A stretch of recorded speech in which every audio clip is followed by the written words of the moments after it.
welcome to Visions. I'm Mirella Rich. Today our guests are Evelyn Tadros and Phillips from the Human Rights Arts and Film Festival. Welcome to the program. Hi, thanks for having us. Can you tell us, what is Human Rights Arts and Film Festival all about? Okay, well, the Human Rights Arts and Film Festival is a festival which consists of film screenings, art exhibitions, speakers, action hubs, live performances, and it's the first of its kind in Australia, and we're also touring to Sydney, Perth and Pete's Ridge Festival. Beautiful. And Michelle, how did you get involved in it, and what's your title in it? Because we know Evelyn from the last show that you're actually the coordinator of the film festival. Yeah, well, it's actually Evelyn's fault that I'm involved. We've been good friends for a long time, and right at the beginning she asked if I was interested, if I'd help her out, and at the beginning I didn't know much about human rights, and I still probably don't know as much as lots of the other people in the group, but I thought I'd love to help out and get involved. So I'm currently the volunteers coordinator. Yeah. So I just have to somehow get people together and get certain jobs done, and Evelyn will come up with something that needs to be done, and I try to troll through all my emails and try to find someone to do it, and also organise all the ushers and ticket people and stuff for the actual festival. Okay, beautiful. And can you tell us, there's music involved in this as well? Can you explain about that? Yeah, basically we've got a few times where we've got musicians involved. For our opening night film, it's A Walk to Beautiful, which is about, as Laura mentioned last time, Ethiopian women who have birthing difficulties and they go to a hospital in Addis Ababa. Basically, we're going to open the whole festival with some Ethiopian musicians, so that should be really lovely.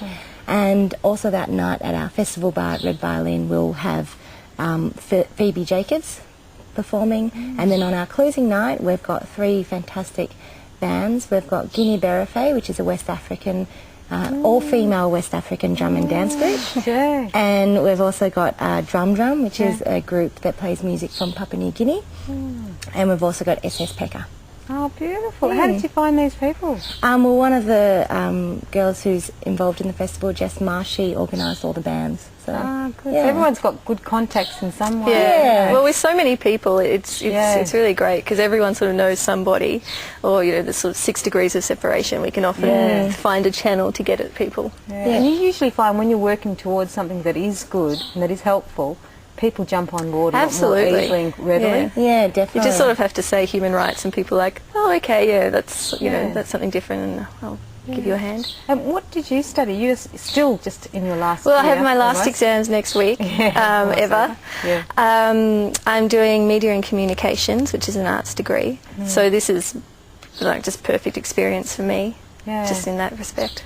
Beautiful. And how many people are involved in the core group of the Human Rights Arts and Film Festival? We've probably got about 15 people who are involved. Actually members of the committee. Who are heavily involved in the festival.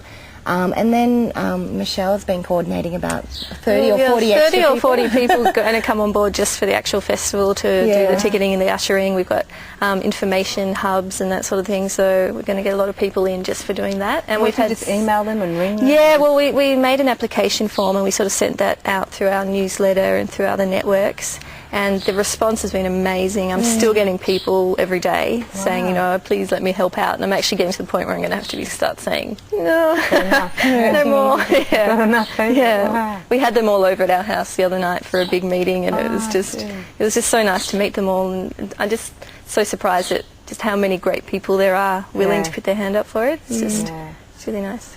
That's good. It's good when someone's passionate about something and sees things go ahead. Yeah, and for me, it just makes me realise that Melbourne was so ready for a festival like this because there are those people just so willing to put their hand up. It's good to hear. And what is your vision for the future? Oh, we have heaps of ideas. We're really excited that we are definitely going to have the festival next year again. So I suppose our short-term vision for next year is just to get the basics, like an office, maybe a paid worker, which would be really lovely, and also just establishing the structure a little bit more and the way that we operate as an organisation. And I think also would love to develop other projects like our education programs with schools. Would love to get them a lot more developed. Our community art and film projects. Would love to have a fund ready to support artists and filmmakers that are willing to make creative works about human rights.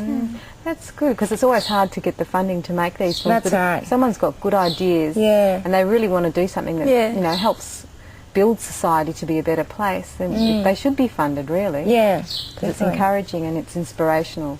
It's beautiful. And so what are your favourite? What are one of your favourites or some of your favourite films in the Well, festival? yeah, I love them all.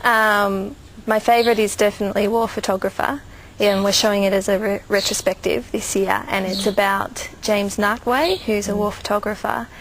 And it's beautifully shot, and it shows him at the front line and just how close he gets to conflict and what he puts himself through to get the news back to the rest of us.